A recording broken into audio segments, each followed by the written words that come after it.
अच्छा, कभी सोचा है कि एक छोटा सा आइडिया आखिर अरबों डॉलर की कंपनी कैसे बन जाता है? ये सफर ना फंडिंग के एक बहुत ही अहम मोड़ से गुजरता है। कर्ज लें या फिर शराकतदारी करें, आइए इस पूरे सफर को एक कहानी के जरिए समझते हैं।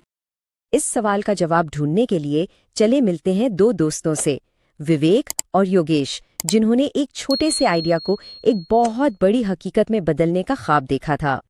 तो हमारी कहानी शुरू होती है विवेक से। वो एक नए नए एमबीए ग्रेजुएट हैं, जिनके दिमाग में बिजनेस के नए नए प्लान्स हैं। लेकिन उनका जो असल सरमाया है ना, वो है एक इनकलाबी आइडिया, आईटी आउटसोर्सिंग की दुनिया को बदलना। विवेक के पास विजन तो था, लेकिन इस विजन को जमीन पर उतारने के लिए उन्हें एक ऐसे साथी की जरूरत थी जो टेक्नोलॉजी की दुनिया का माहिर हो, और इसके लिए उन्होंने अपने दोस्त योगेश से राबिता किया। और योगेश को ना ये आइडिया फौरन पसंद आ गया। बस फिर क्या था, दोनों ने मिलकर एक बड़ा जबरदस्त बिजनेस प्लान बनाया और अपनी कंपनी को बाकायदा रजिस्टर करवा लिया। और यहाँ उन्होंने शुरू में ही एक बहुत अहम असूल तय किया, बराबरी की शिराकत। कंपनी की मिल्कियत विवेक और योगेश के दरमियान बिल्कुल 50-50% तकसीम की गई। कंपनी तो बन गई, ठीक है, लेकिन असल इम्तिहान तो अब शुरू होना था। हर नए कारोबार की तरह उनके रास्ते में भी जिंदा रहने और फिर आगे बढ़ने की कई रुकावटें थीं। शुरू के साल, जैसा कि अक्सर होता है, बहुत जिद्दोजहद वाले थे। कई बार तो लगा जैसे सब कुछ हाथ से निकल जाएगा, लेकिन उनकी मेहनत रंग लाई। आहिस्ता आहिस्ता क्लाइंट्स मिलना शुरू हुए और उनका बिजनेस मॉडल कामयाब होने लगा। अब जब के कारोबार ट्रैक पर आ गया था, तो जाहिर है विवेक और योगेश के ख्वाब भी बड़े हो गए।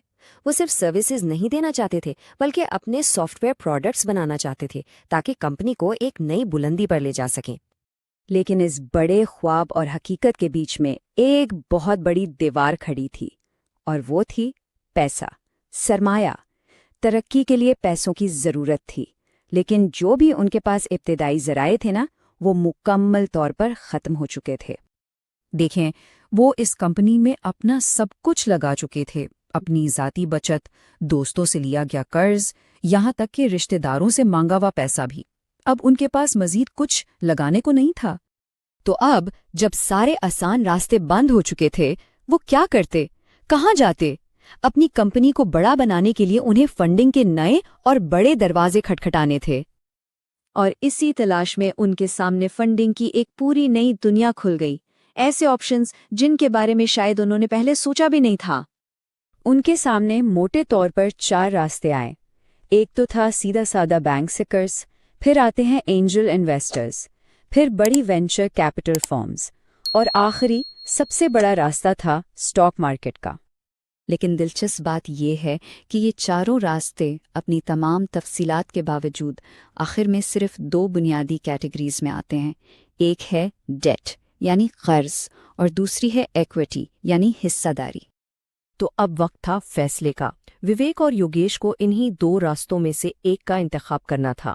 चलें जरा तफसील में समझते हैं कि कर्ज और इक्विटी का उनकी कंपनी के लिए असल मतलब क्या था। देखिए, फर्क बहुत सीधा सा है। डेट फाइनेंसिंग मतलब आप पैसा उधार ले रहे हैं जिसे सूद समेत वापस करना होगा, लेकिन कंपनी का पूरा कंट्रोल आपके पास रहेगा। जबकि इक्विटी फाइनेंसिंग में आप पैसा तो ले लेते हैं, लेकिन उसके बदले में अपनी मेहनत से बनाई हुई कंपनी का एक हिस्सा, उसकी मिल्कियत, हमेशा के लिए किसी और को दे देते हैं।